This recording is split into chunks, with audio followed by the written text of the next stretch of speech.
Hello. Here we go. Hello. Yeah. Hello. Can you hear me well? Yes, all good. Perfect. Yeah, it was I think it was a small delay in the sound. Anyway, lovely to see you, Kevin. How are you doing today? Yeah, likewise. Thanks. I'm well. We have nice weather here, which is great. Coming out of the summer hole now. I'm excited that everyone gets back into work, and yeah, I'm pumped for this webinar. I'm really excited. Yeah, I'm thrilled to be here with you and, having a joint webinar. So we can combine our forces, right, on a very challenging topic, I think, right? Because, lean building most probably is one of the most complex disciplines, right, in SEO, because you have very little control over it, and it's quite hard, right, to master it. Yeah, absolutely. And in my mind, also more important in the future, as search moves more towards AI results and SGE recognizes brands. I think brand and Yeah, authority and backlinks goes hand in hand. So it's an important one. yeah. By the way, before we go right straight, I think like it makes sense to start with on page, right? So just because it's a foundation, and and then I can share my part, because guys, we decided to split it, right? Because Kevin, he's really on the side more like most probably on page SEO, right? Well, I think Kevin is all the way around, right? It's kind of literally, in all type of SEO and in all type of even marketing, I would say, right? And by the way, I've recently I was looking for something in my personal mailbox, and I found our very first email where we exchanged emails. It was in 2019, I think. So, uh, yeah, and back those days, right? Kevin was working at G2, right? And then you switched to Shopify, right? And after Shopify, you decided to make it on your own. So it's kind of, quite a long run, right? Starting Yeah. from 2019 till now. And I'm very happy, right? And I'm very glad that I sent you the first email back those days. Yeah. It's 4 years ago now. Still, Yeah, love and enjoy working with you, of course. And yeah, it was a different time back then. But cool to look back and see how long we've been working together for. yeah, absolutely. Okay, so I believe I'm leaving everything to you, right? So if you want to share a screen, or if you really need any help from my side, right? Otherwise, I'll be keeping quite Cool. silent mode. Let me get this going, and then we'll jump right in. Give me one quick second. No worries, no worries. Classic share your screen delay. So we'll be right in there. Okay, we're starting the show. Speaker notes. Presenter view. Awesome. Okay, now I got everything in front of me. Perfect. That should be Lovely. coming on. See, that's the beauty of working from home. You can see your speaker notes much, much better than being on stage and having to look into everyone's eyes. So, anyway, cool. So yeah, let's talk a bit about on page. Generally, if I had to take a step back, I would say that certain things on page have stayed the same since, I started in SEO 13, 14 years ago. And other concepts have come on top that are really important to understand. And one of these concepts in my mind is user intent. Some people will say, hey, Kevin, this idea of user intent has existed for a long time, and they're right. However, that concept has evolved significantly, right? So if we take a step back, generally, this idea or concept of user intent is basically what searchers are trying to achieve when they search on Google. And we used to define search intent with 3 to 4 different types, right? There's transactional, informational, navigational, and there's navigational on the web, and local search, but it's basically 3 different intents. And that's not really the case anymore, right? Today, there might be hundreds of different search intents where people might search for inspiration, or they might search for a template or something else. And that is not always super obvious when you look at a keyword at first. The example that I brought for you today is the keyword 24-hour shift schedule. Very specific, right? It's essentially companies that want to create a schedule for their hourly workers over a 24-hour period because they might have night shifts. And the first thought that you have when you look at that keyword as an SEO might be that, people, they want to learn how to create a 24-hour schedule. But when you dive a bit deeper, you will see that the best ranking results all provide a PDF template on top, right? So the actual search intent is not just to learn how to do this, but to get a material, to get a PDF that you can print out and use in your company. And those are the subtle differences that Google can understand very well, and that we need to take into account when we think about the goals that people are actually trying to achieve. Now, the reason that this is so important is that user intent really is a gateway to ranking. And what I mean by that is if you don't meet user intent, at least to some degree, you will not appear. It doesn't matter how many links you have or how good your content is. You need to meet the searcher or user intent. It's absolutely critical. And the other thing to understand is that there is a spectrum, right? It's not binary where you meet it or you don't. You can meet it to a higher degree than others. For example, if your PDF template is free to download, right? Any barrier, any friction can remove you further from meeting user intent, right? So we cross the line between user experience, product experience, and SEO in this case. So these things are absolutely critical to understand. And then the last thing I want to mention is that Google gives us hints about what the user intention is based on the SERP features that they show in the search results, meaning how they augment the search results. So if you, for example, see a lot of ads, say shopping ads, top ads, site ads, that hints more at a transactional type of user intent. If you see elements like image carousels, videos, or video carousels, or featured snippets, that is more a informational type of intent, right? So you want to track and keep a close look at SERP features because it can change over time as Google's understanding of user intent changes as well. The other thing, or high-level concept, that is also relatively new, that didn't really exist the same way when I started out in SEO, or even maybe 5 years ago, is this idea of a SERP mix. And what it means is that Google reserves a specific number of spots that can change over time for specific types of websites. So this example that I'm showing here on the right-hand side goes back to my days at G2, where the keyword video conferencing software all of a sudden gained a lot of importance in March or April of 2020 when the pandemic broke out. And what you can clearly see here is that Google has a top spot for review sites, right? So that's us, G2. Right below it, you find a vendor, meaning a provider of video conferencing software, which is RingCentral in this case. And below that, you find 2 publishers. And if I were to show all of the results, you would see, these 3 types of sites conquering the other spots as well. So if you look at the search results, right, you typically say, okay, in the top 10, I have 10 opportunities to rank. That is not exactly correct. You actually just have the number of spots that Google shows for sites like yours, right? So if you're a review site, you might only have 3 opportunities to rank in the top 10. And that obviously means you also need to compare your content and your user experience and your backlinks against these specific sites, not against all the sites, because you're not competing with all the spots. You're competing with the spots that reflect your type of sites. So you want to understand what is the format of page here. Is it a category type of page? Is it a blog article? And if it's a blog article, is it a tutorial, a guide, a listicle, right? Something along these lines, and then understand how you can provide something better that reflects that type of content, right? So you want to analyze that, you want to track that, and of course pay attention to factors like the title, the description, the rich snippets, all that kind of good stuff.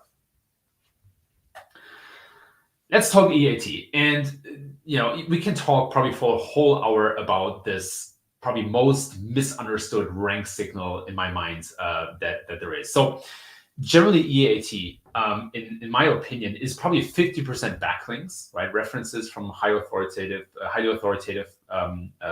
sites. It's 40% content and then 10% of about who actually writes the content and who has created the content.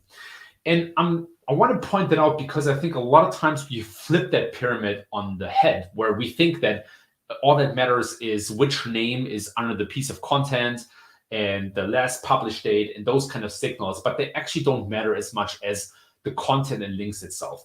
I'm not going to dive too deep into backlinks. That's something that Alex will cover in just a moment. But when it comes to the content, it's actually very easy to tell the difference between content that was written by an expert and content that was written by an amateur. And that's why we have to ask ourselves how we can create more expert content on our site from actual experts, right? Not from necessarily marketers who research the topic and then reflect their research, but from somebody who's doing it in the field, who's doing it hands-on.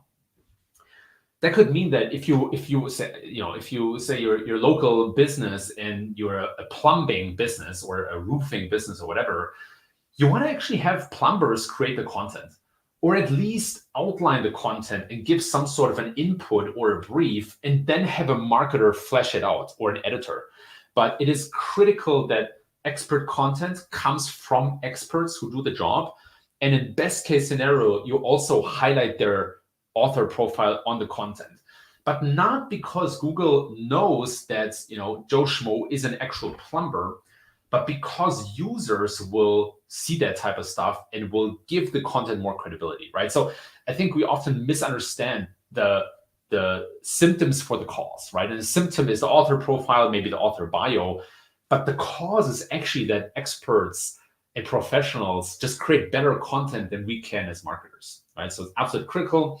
And it matters so much because in my experience, EAT is a similar ranking gateway as user intent, where if you don't have EAT concepts highlighted and reflected in your content, it's unlikely for you to rank, right? And don't forget, EAT is technically 4 different concepts, right? So there's the authority aspect, which in my mind is reflected by backlinks, the trustworthiness aspect, which is reflected by the user experience, which I'll talk about in a moment. And then you have expertise and experience. And expertise we just spoke about, and experience is also reflected in the content because it's, which can be reflected by things like, when a writer writes about their specific experience. This is how I solved this. This is how I approached that. That was what happened to me, right? These are all signals that Google can easily identify, and that all come back to the content instead of just the author.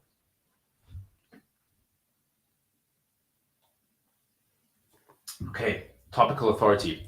Another misunderstood concept in my mind. The essential idea of topical authority is how well a site is known for a topic, right? Very, very basic, but often misunderstood. And the reason it's misunderstood is because people think that it's just enough to write about certain topics. But the way you actually want to think about it is who gets the most traffic for certain topics, right? Who gets the highest traffic share? And the chart on the right-hand side should reflect that. This was an analysis that I did for the topic of e-commerce. I ran SEO and part of the growth teams at Shopify. And as you can see here, Shopify gets the highest traffic share for all e-commerce related keywords.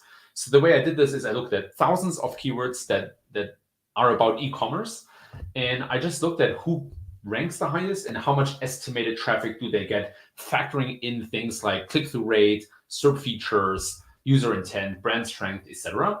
And you can see that Shopify gets the most traffic, and that's why Shopify ranks #1 for the topic of e-commerce.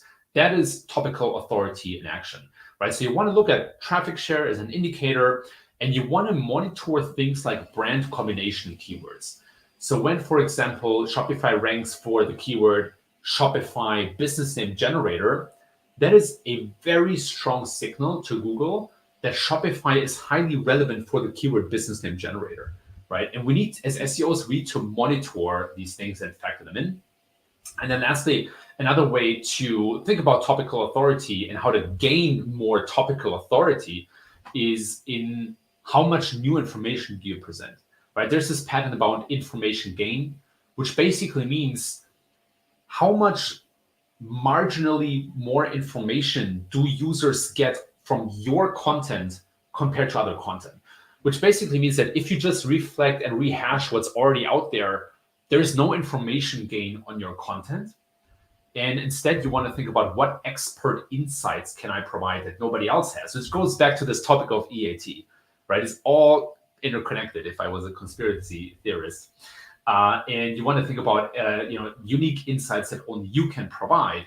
And the challenge is, if you use tools like Surfer or ClearScope, right, you want to compare your content first about in terms of what subtopics you need to reflect.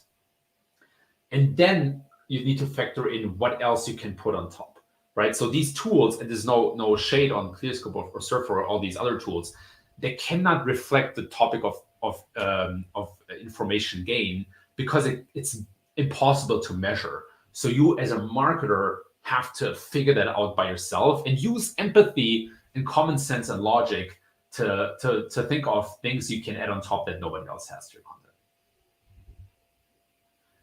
Another thing to keep in mind is that topical authority is just one signal of many. It's not necessarily a rank gateway. It might be a gateway to rank in the top result, but it's not a thing that can prevent you from ranking altogether. If you look at sites like Forbes, for example, or other publishers, they rank for lots of different keywords. And that's because they have strong backlinks and generally good content, but it's not because they develop topical expertise in all of these different areas. So there are ways to rank well around them as well. One of these ways is internal linking. If you know my content, you know I'm super passionate about internal linking because I have tested this lever at different companies that I worked for or worked at over and over again. And it's a very deep concept, right? So I'm gonna cover the tip of the spear, so to say. But the essential idea is how pages are interconnected through backlinks on your website. And that sends a signal to Google. Now, we often think about links as just the incoming links. So most of the time when you crawl your website and you look at a page rank calculation or the number of links, you typically talk about the incoming links. But a concept that we have forgotten over time is this idea of chi-rank, which is the opposite of a page rank. And the idea of chi-rank is essentially how many outgoing links you have. It's technically more how communicative a node is in a whole network, which is a super technical mathematical concept. And I promise you, if you look at the math, you might go blind. It is very taxing on the brain.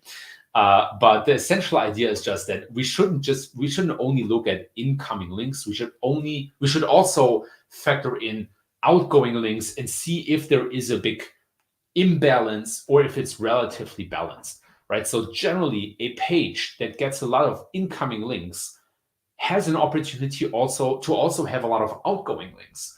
Whereas if a page doesn't get a lot of incoming links and it links out a lot, it tries to give out a lot of money that it doesn't have in the first place. Right, so relatively complex topic with lots of variables. But if you were to simplify that topic, you would want to think about three factors, right, to assess if a link is good or bad.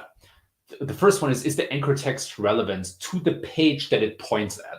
So if I have a page that is business name generator and I get a link from another page on my website that says business name, that's a good link, right? If it says e-commerce store, not the best link anchor text. The second is the paragraph that it's a part of. So we go from the word, which is the anchor text, to the next higher step in the hierarchy, which is the paragraph. And that paragraph also must be about the topic that the link points at. So if the paragraph is about business names, good link. If it's about affiliate marketing, bad link. And then the last bigger entity in the hierarchy is the page in itself. Is the page about the topic of business names or businesses in general or names in general? That's a good link. If it's about something completely different and business names is just mentioned in the anchor, it doesn't have that same quality. So you want to think about anchor text, paragraph, and the page as a whole. If all these three are relevant to the page that the link points at, that's a strong relevance signal to Google.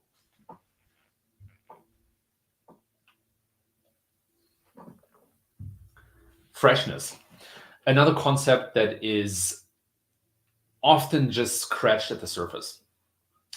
Essentially, the idea of freshness is how up-to-date your content is. But it goes much, much deeper than just updating the date of your article. It matters because there's so much content now on the web, and has been for many years, that Google needs, you basically compete for smaller marginal advantages to get to the top spot, right? There's so much content that Google needs to set a very high bar and expectation for the top results. And one of these expectations is how up-to-date and fresh the content essentially is, right? It goes into things like, what are the facts that the content states? How good and clear is the writing? Does it cover all subtopics? And does it cover new trends and developments? For example, right now, obviously, as you probably know, the trend of AI touches so many different pieces and parts of software, the economy, society, almost everything. So that means you want to try to update as much of your content as possible where AI could play a role, right? So in a way, freshness is impacted by big global trends and innovations. And for Google, it's very easy to measure. You can see, for example, there's this concept of the freshness distance, which I first heard from Ross Hutchins from Siege Media. Shout out to them.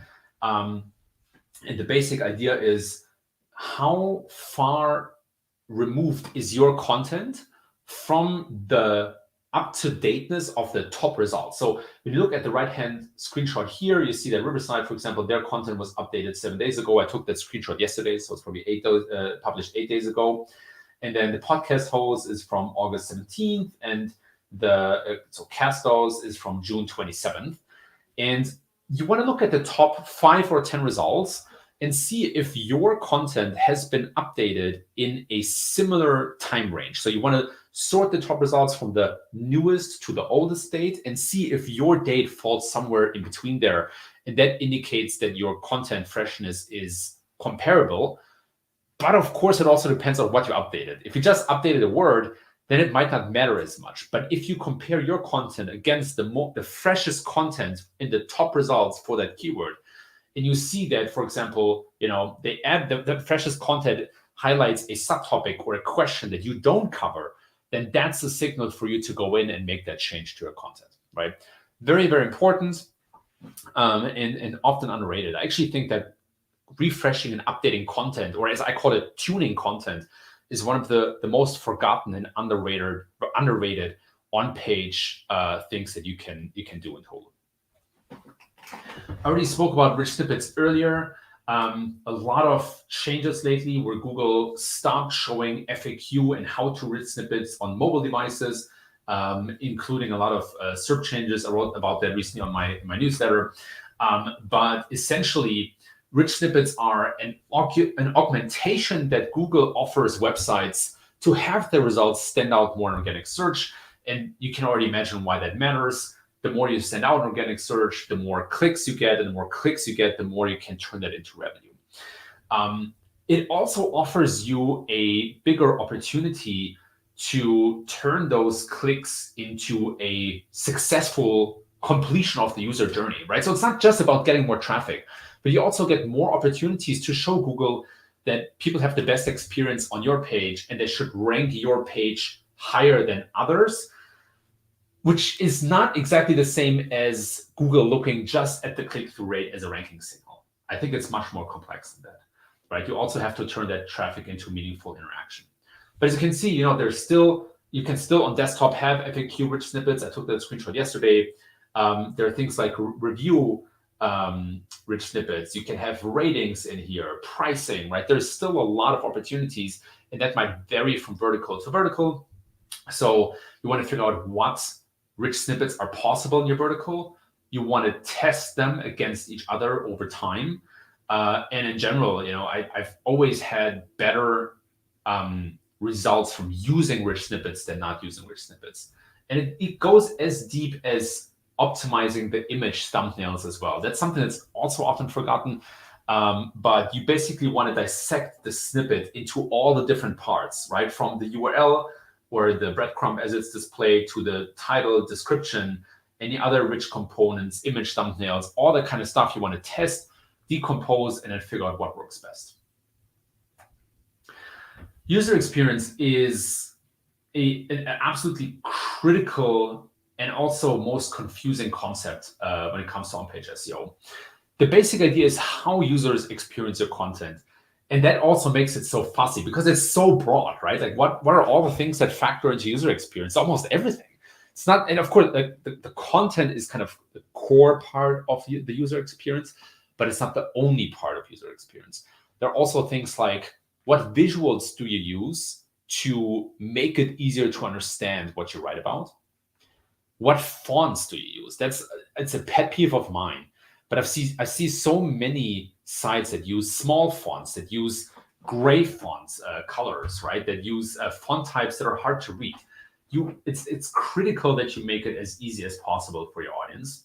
But then it also goes into things like interactions, right? Like, can they use little widgets or little tools on the page? Can they interact with the page? CTA is also some sort of an interaction, right? And you want to make that pleasant and enjoyable. It also goes back to things like spacing. Unfortunately, I still see a lot of sites that are horrible to read on mobile or horrible to read on desktop because they prioritized the other device and then did a poor job in translating that to the desktop or mobile device. So you want to make sure that the spacing is easy, right? The font has the right side, and that the colors you use are not distracting you too much from actually consuming the experience. By the way, ads is another factor that is really important, especially when you're a publisher or an affiliate. A poor ad experience is just, it's the worst. I'm not going to name the site, but there's recently really wanted to read a blog article about something I was highly interested in. And after several attempts, I stopped reading that content because the page kept jumping up to the table of contents because there was an auto video that just popped out of the blue, and once it stopped, the page brought me back to where I started, and that was so annoying that I quit the page, and that's over time going to send a very, very bad signal to Google. So you want to factor these things out even in on-page SEO, right? And again, it's not just because bounce rate is a ranking signal, which I don't think. Again, I think it's more complex than that.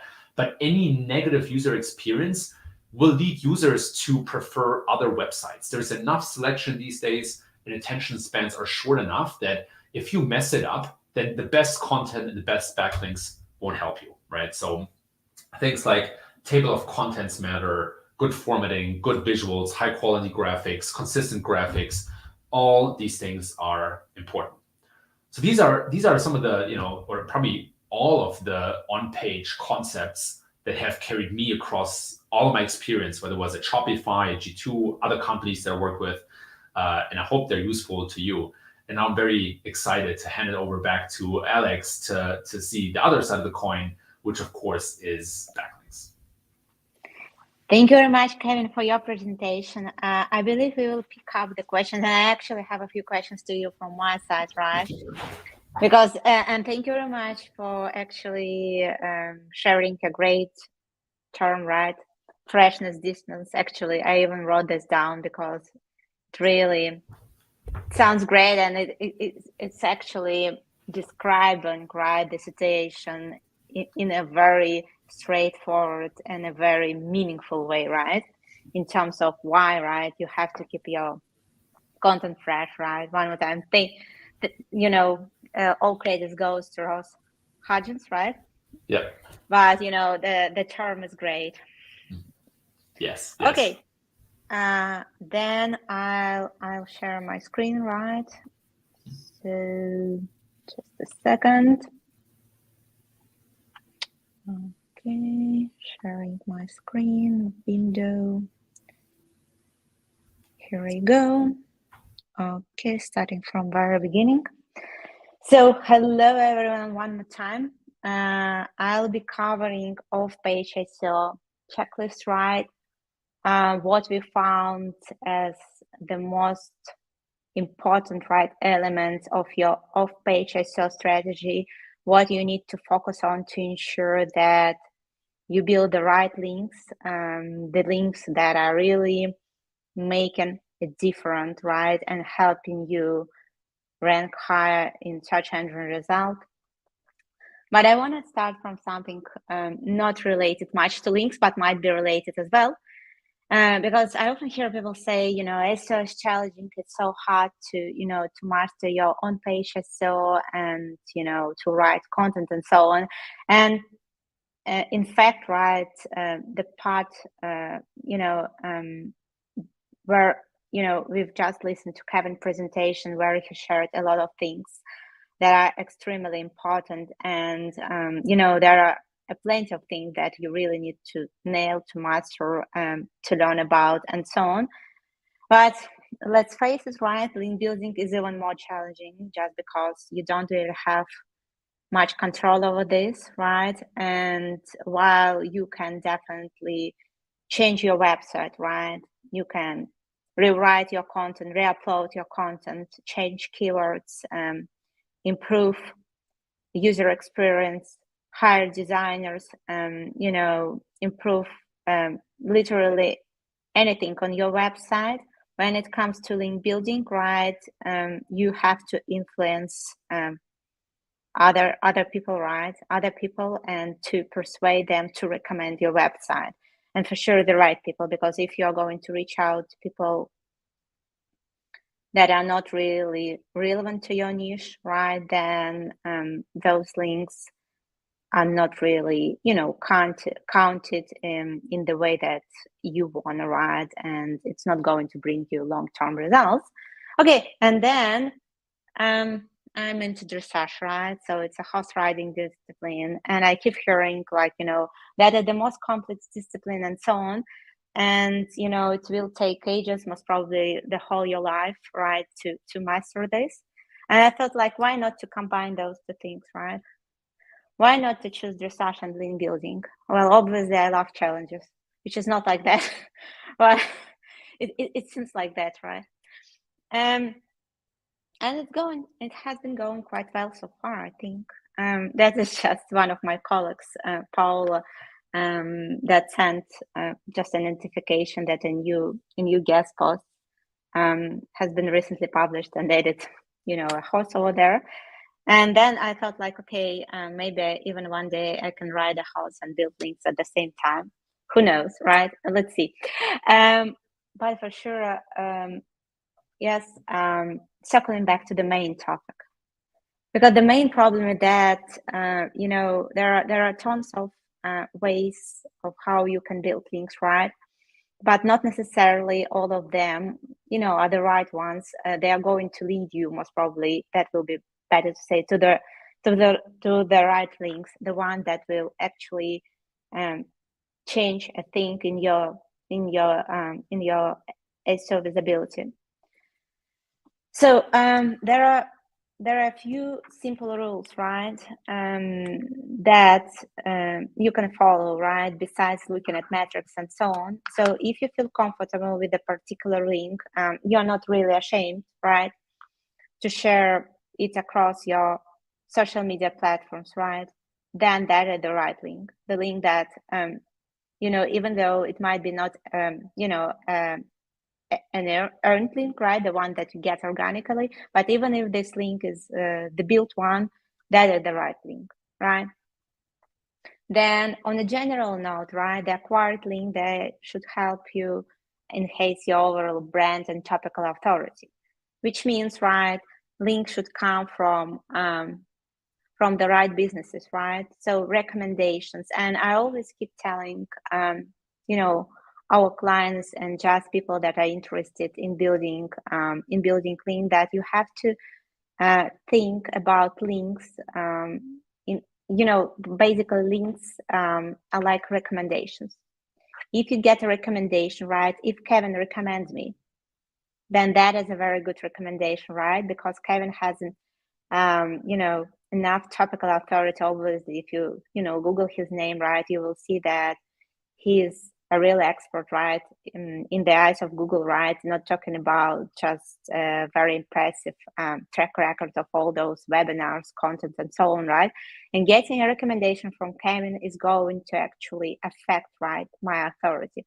While if I get a recommendation, I don't really know, from, let's say, from my mom, and she's a doctor, right?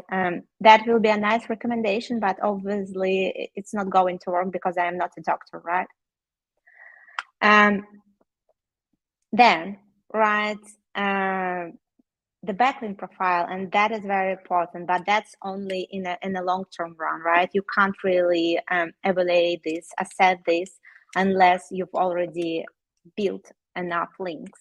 But whenever you kind of look at your site's overall performance, right, even though you've been building links to different pages, right, not necessarily, even if you, let's imagine your main focus, your main target page at the main page, right, you have to start think basically the impact of your link building activities across all your site's pages, right?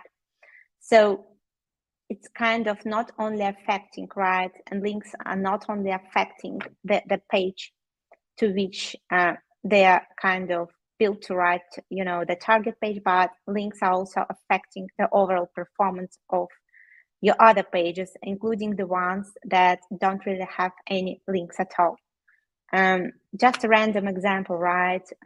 We have a client and we built 90% of links, right, back to their website just because they are not a well-known brand, right? And people basically, they don't really know them. They don't really invest much into branding, right?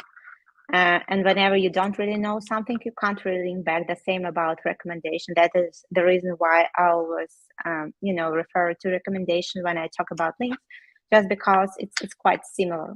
If you don't really know something, you can't recommend it. If you don't really know something, you can't link back to this, right? So that is the problem with, with links, just because, that your brand, right, and the current state of your brand awareness is basically limiting your link building potential, I would say, right? So one more time, circling back to this example, as you can see, right, that is just a random sample of links. The domain is swagdrop.com if you're interested, but you can see it from here as well. They are branded, so just to let you know, they were more like a local brand, right, from Canada, but then they decided to run an international business, and they are branded. That is the reason why you see redirects. So it's not really an expired domain or something like that. Okay, and the beauty of this, right, is that, and we've been working with this client for more than 3 years. As you can see, that is, they're one of their kind of a sample of their top pages in terms of organic traffic, right? The number of visitors that they get from organic results. So that is traffic, and that is the number of do follow links. Also, you have to keep in mind that the biggest portion of those do follow links, they are not really meaningful ones, just because that is just web spam. So that's basically a very good example of how, right, links should work and how they should influence, right, the overall site's performance.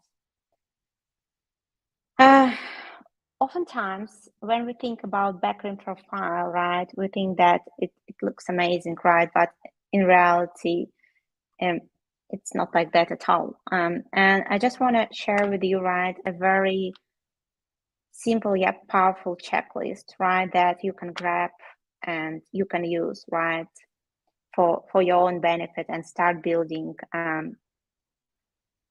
less links actually, but more meaningful ones, the one that will impact, right, your SEO visibility one more time. So it all starts with choosing the right pages, right, identifying the target pages. Then you have to define the number of links that you need to deliver, because without having, right, the concrete goal, it's quite hard to understand, right, what what you need to reach and when you can reach this and so on. And also it's quite important to actually to define the link gap just to see whether it's achievable or not, right? So to choose the right pages that you can actually boost their links, right, and see results. Then you most probably, what you want is just kind of building few links, but more meaningful ones. And that is exactly the reason why you have to get things from the right websites, right? The one that have topical authority, right? The one that are writing about the topics that are relevant, right, to your target pages and to your business and so on. You have to diversify your backlink profile. You have to build different types of links, which is very important. For sure, tracking the results, and finally measuring, tracking the acquired links, right, and measuring the results. And what's extremely important, making necessary adjustments, right? So not really leaving it like that, but always reconsidering, right, your process. So let's start with identifying the target pages. So first of all, it's quite important to build links to different types of pages. So, and don't forget about your main page, because normally, right, you kind of, if we talk about organic links, and especially if you're a services cloud solution, right, you're a SaaS brand, then you have to get a good portion of links back to your main page, which is quite normal, right? People are kind of mentioning your brand, linking back to your brand, and those links, if you don't really get right enough links on a general note, then you have to balance things out. You have to build those links as well, right? Which is, otherwise you will disbalance your backlink profile. And the second thing, right, if you want to get results faster, then you have to choose the pages that, right, show a positive performance trend. Just write an example. That is the page, right, and the page itself has been showing a very stable positive trend. And we started, kind of, build links, because we thought, okay, the page is kind of performing well, right? So why not to add a few links? And we kind of built, I think, around 10 links. And as you can see, we help this page, right, to, it's kind of accelerated the growth of this page, basically, right? Links help this page start ranking better, and, kind of, we basically, we see that the trend, right, is kind of evolving. So, it's just happening. And for sure, not necessarily each and every page will be reacting in the same way, but you have to look, right, for such pages, and you have to, and that is the reason why you have to have different pages, right? Okay, so the link gap, right? The number of links that you need to build. So everything starts with your current link velocity. So, the number of links that you get, but you have to only count the ones that are kind of SEO meaningful ones, because that is, the link that you will be building, right? So you have to rely on the same quality of links when it comes to your current link velocity. So you have to exclude all web spam and so on, and only look at the links that are actually, good links, right? The one that we can count as something, meaningful and as a good recommendation. Then the next step, once you know your link velocity, right, you have to evaluate your link gap, and that might be between your site and your competitor. That is one link gap, right? And that is on a domain side, right? So you are there, your competitors are there, right? So you have to actually, right, close this gap.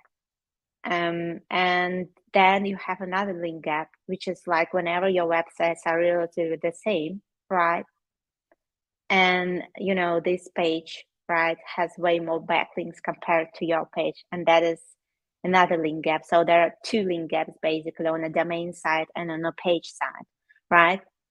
And I will talk a little bit more on the ones on the domain side, right? Just because this link gap is the most important one, right?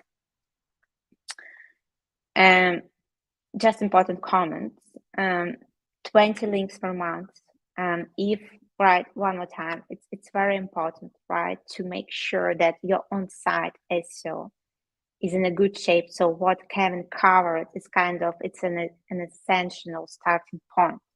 If you don't really have it, then you're going to use links, right, to close the gap that you have on the content side, on the user experience side. So you will be spending your link building budget, right, covering some other problems that are not really related to actually, to the main reason why you want to build links, because you want to actually see, right, the growth of organic traffic, but you will be spending your budget on something else, right? You will be spending those links on basically closing those holes that you have in your on-page SEO strategy, on page, yeah.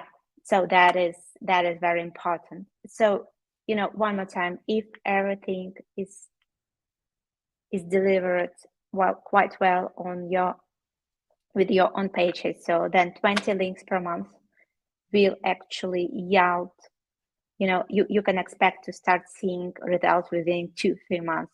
Yes, one more time, if you build the right links, right, which is very important here.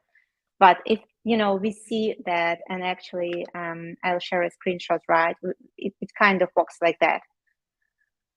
A small comment: newly established brands, newly established sites, right, should begin with way smaller number of links, something around 10.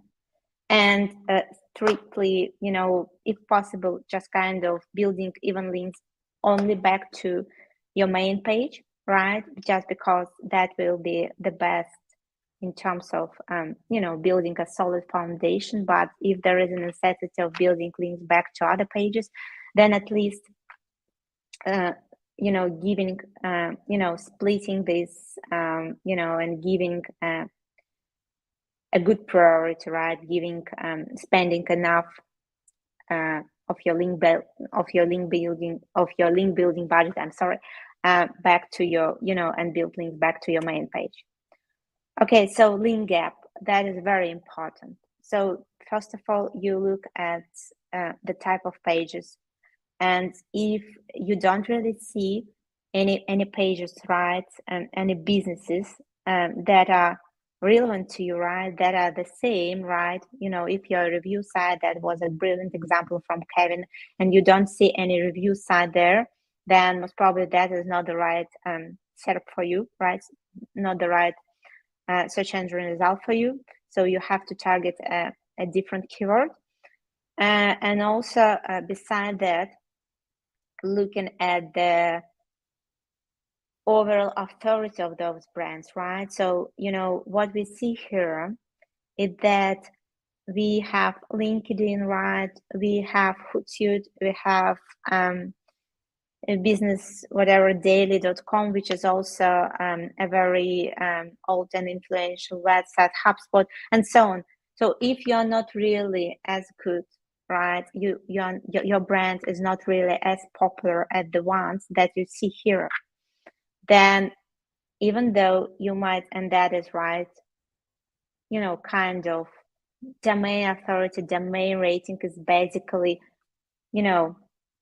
normally, right, if we are talking about legit brands, it's kind of showcasing how influential is the particular brand, right, and how big and how influential, for sure, the backlink profile. But in a nutshell, it's just the influence of a particular brand, which is which is just illustrated in this number. And then it doesn't matter, right? Because as you can see, right, some pages, right, they don't really have tons of links, but it doesn't matter, right? In your situation, right, the first and the most important metric will be domain rating, right? one more time, if you are talking about the real brands, it's not really, some media outlets and so on, right? So if it's a brand and the DR is, their domain rating is very high, and you're not nearly, right, and you're not even close to them, then you have to remember that either it will take ages to get there, just because you need to become the same brand, right? You need to actually read the same authority, right? Or basically just not the right search term for you. And that is an example of building only 60 links and basically, right, reaching a very nice progress in terms of the growth of organic traffic. By the way, we've recently had a Google update, right? It just happened. And, it doesn't really, we don't really see any negative, right, effect on this particular website, just because they have very good on pages, so they nailed this part. So links were really among the missing elements of their strategy. Okay, so when it comes to delivering the right links, the one that will really impact your SERP performance, it's quite important, right, to build links from the sites, right, that are relevant to your niche, right, that basically have enough authority in your niche. And always look at combination of domain rating and organic traffic, just to justify, right, whether this domain rating means something. And it should be always kind of coming hands in hand. The higher the domain rating, the higher the organic traffic should be, right? But one more time, avoiding, right, and it's very important. You have to avoid exclusively focusing on high domain authority, rating sites, just because that will disbalance your backlink profile, right? You have to build different types of links, and that is very important. And for sure, prioritizing the link that offer long-term benefits, right? If you are in the B2B niche, right, then you have to focus on getting links from services, cloud solutions, right, SaaS blogs. If you are in the B2C niche, well, blogs of businesses that are similar to your niche, just because you have to avoid easy links, the one that you either can easily build, right, or the one you can pay for, because they are not going to work, right, in a short time. They are not really it's better to say they're losing their link juice, right, over the time. And here is just a random example from a website which is a media outlet, right, so it doesn't really have any brand. And as you can see, right, it's kind of the recent Google update was actually after the recent few recent Google updates, right, were after those websites. So Google wants to see only the website that can provide trustworthy information. And for sure, the website that represent media outlets, they are not really, a trustworthy source of information. So a quick tip, right? I would always focus on consistency and predictability of your link building results, right? Just because those two things, they're the most important if you want to receive a steady growth a steady organic traffic growth month over month, right? When it comes to diversifying your backlink profile, there are a few things that you have to keep in mind, and it's quite hard to master this, right? One more time, whenever we talk about building different type of links, the one that are going to be allocated either in already existing content, like whether it will be an update of the current content just with your link, or an update of the content piece, the whole content piece, right? For instance, right, whenever you get a link in a listicle post, and then you're kind of the content is updated, right, because your company, either your tool or your service hasn't been featured there, right, before you reached out, and then the content piece was updated, right, and you got this link in a bubble of new text, right? And those two type of links, they are quite easy to acquire. And then we have, links in newly published content, which is guest posts. And finally, that is the most problematic one. So, when you want to get links just because your brand is so popular, or you have very, very good relationships with other industry players, so they consider you and basically linking back to your website, right? And I think the last type of links, you have to build them on your own. I don't really think. I mean, like, technically it can be done through creating the right type of content, for sure, right? Kind of templates, statistic pages, and so on. That is one way. But if we are talking about, for instance, links back to your main page, then it's only possible, right? When you have relationships and you maintain those relationships, and people know you and they kind of remember about you, and that is the reason when they write content about something relevant to you, they will definitely give you a link, right? When it comes to tracking the acquired links, right, whenever you basically, right, what kind of pages you have, you've already, started building the right links and so on. It's extremely important to track the links, because, links, they are not always, and especially when you outsource this, right, you have to make sure that everything, all the links that a vendor or your own team deliver, they're staying alive, right? So they are not, labeled as the follow those links, sponsored on an index, and so on. And also finally, the pages are indexed, right, by Google, which is quite important. We use Linkody. The tool is called Linkody, and that is actually just a screenshot from a very old client. We discontinued working with them more than 3 years ago, right? But we keep tracking all their links, and we keep restoring those links. For sure, not all of them can be restored, but whenever we have a chance. And as you can see, they kind of lost 14 links, but we restored 12 links out of those 14. I think that is a quite good job. Okay, so finally measuring the results, right? You have to evaluate the performance of target pages and the overall site, right? It's kind of more like a long, you can't really, measure the overall performance of the site if you just start building links. It's more like something that you have to do most probably on an annual basis or something like that.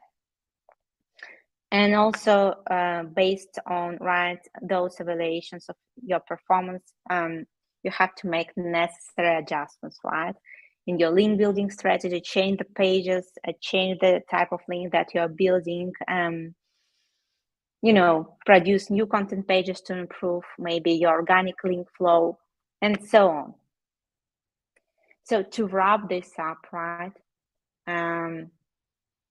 if you're going to build, right, over 60 high quality links, and you won't be seeing, right, any positive changes, or you've already built those 60 links, right, then most probably you have to step back, right, and to actually circle back to your own page itself, right. And it's crucial, right, to ensure that everything, that you really nailed your own page itself, right, because otherwise links are not going to bring the right results, the desired results, right. And link building should be an ongoing activity. You can't really go to a gym once and expect to have a beautiful body. So, you have to continuously, right, go into a gym, having workouts, just because, it's just a process, right? And finally, don't try to compensate, right, poorly delivered content, with building even excellent links. It doesn't just work. We've been there so many times because our clients, were asking us to do so, and we haven't been able to show any kind of positive impact of links, because it's not really possible. Thank you very much for your time. That is very much it. So I see that we have questions.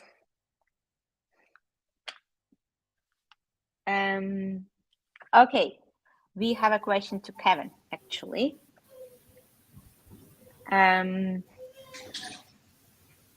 So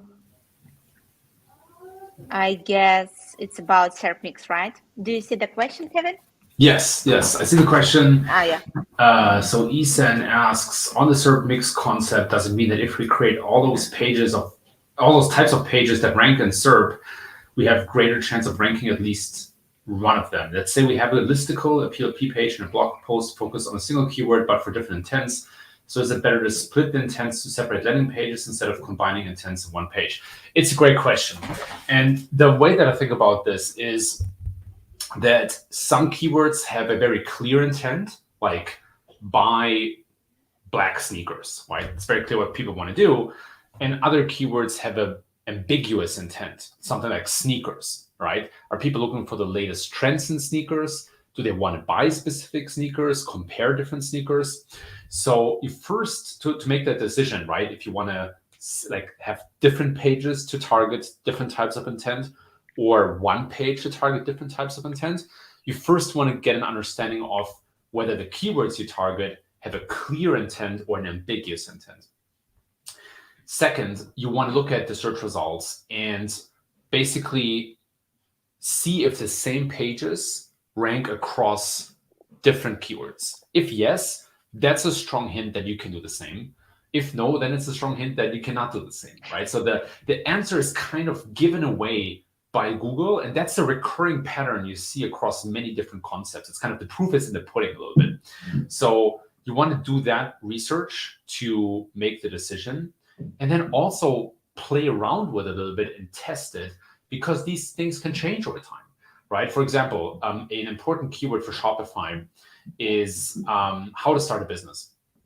And let's take dropshipping as an even better keyword. Dropshipping used to be a very important Shopify keyword, and we used to rank with two different pages. One was how to do dropshipping, and the other one was should you do dropshipping, which tackles a bit more the legal implications and all this other stuff that is a bit more controversial. And then Google changed it at one point in time, and they only ranked the how to do dropshipping page. So it's not perfectly in your control, and you want to play with different models and closely measure cannibalization, right? If you create this new article, does the other page lose ranks, or does Google bounce the ranks between those pages back and forth? That's another typical cannibalization pattern you can see. So that's how I would make the decision. Yeah, I think I would also always go in search engine results, just because, what I noted that we as marketers, we have a tendency to know better, I would say, right? Whenever I kind of, and it doesn't really matter whether I talk with our clients, whether I talk with, even people, from my team, but it's kind of, certain level of maybe arrogance when you kind of think that you kind of nailed this topic and you know what users want. And that is, I think, the main problem here is just kind of, instead of kind of thinking, right, I know the answer, right? It's just always looking at search engine results just because it might be, it might show something completely different to what you know, even though it might doesn't make any sense, right? Even though you know this industry inside out, you've been working here for more than, I don't know, 20 years, whatever it is, right? It's just because users, they also change the way they want to look for, for the same things over the time. Yeah. So, absolutely. So that is also the thing. So, and, Google also search engine results are no longer the same, right? So it's more or less about this. We have another question from Hans.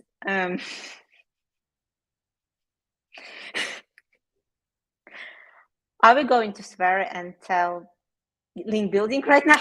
It's kind of using a swear word. Kevin, I have a question, actually. It's kind of connected to this one.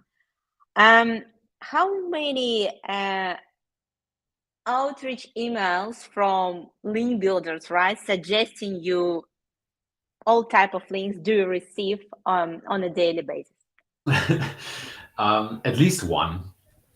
I get at least one email to my page, to my site, and then, with some clients, I get an email address of the client company, and I get a flood of outreach emails there as well, and 99% of them are very poor. So they immediately go in the trash or in the spam folder for me.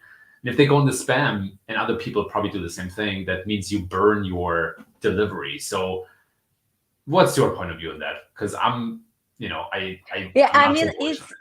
it's a swear word just because of this. Right. Here is the explanation, basically.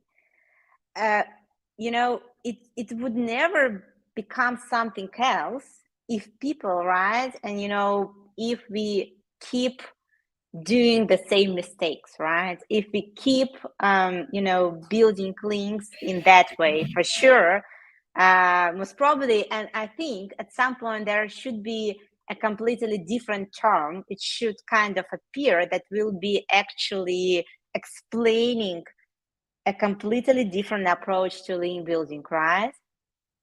Yeah, I totally agree with you. It used to be PR. It wasn't link building, right? But there used to be this old school PR where a PR manager had relationships with journalists and would kind of pitch them stories, right? That was the job of PR, and that was in a way was outreach, right? And I totally agree with you. We're overdue for a new paradigm of what outreach and relationship management looks like. Yeah, there should be, most probably, because the main problem, right? At some point, I even can agree that you don't really need link building, right? Because why do you need link building if everyone knows your brand?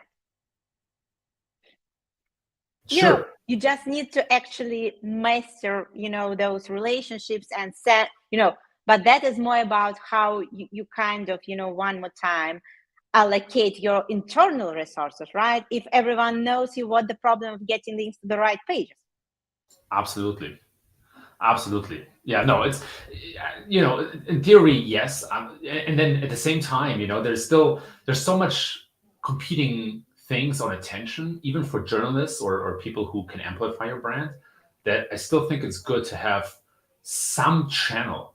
And channels can be different things, right? If you look at Apple, for example, they're about to introduce a new iPhone in 7 days. And they also have their announcement and conference and Apple event, which is another channel to get the word out. So, it changes over time, but you still need a channel or a line to your consumers, and that can be through middlemen like publishers and journalists, and sometimes it can be direct. But yeah, it's critical still. Yeah, so I think it's just a swear word, just because people are doing it in a completely wrong way, and we just kind of see, it's kind of way bigger, right? But we only see this, right? So the rest of the, basically the rest of the thing, they're kind of under the water, right? And we only see this small part, and for sure it looks spammy, and it doesn't really, make any sense, and so on. So I guess, it's a big shout out, right, to all link builders to stop being spammers, right? Yes, yeah. And I think even just with better outreach, that could probably be diminished, but it's in the nature of things. I think similar things are true about SEO too, where, there are lots of bad agencies and consultants who do poor SEO, and they kind of ruin the reputation a little bit. So, it's a constant struggle between wanting to give things a new name because the old name is burned, and not having to always get a new name for everything out there. So yeah, it's an eternal struggle. Yeah. Thank you very much, guys, for attending the webinar. Thank you very much, Kevin, for being with us. It was a pure pleasure. And thank you very much for sharing so many things. So I hope to have maybe one more webinar in the future together. So one more time, thank you very, very much for your time, and hope to reconnect with you shortly. Absolutely. Thanks for having me on, and thank you all for tuning in. This was a lot of fun. Thank you, Kevin.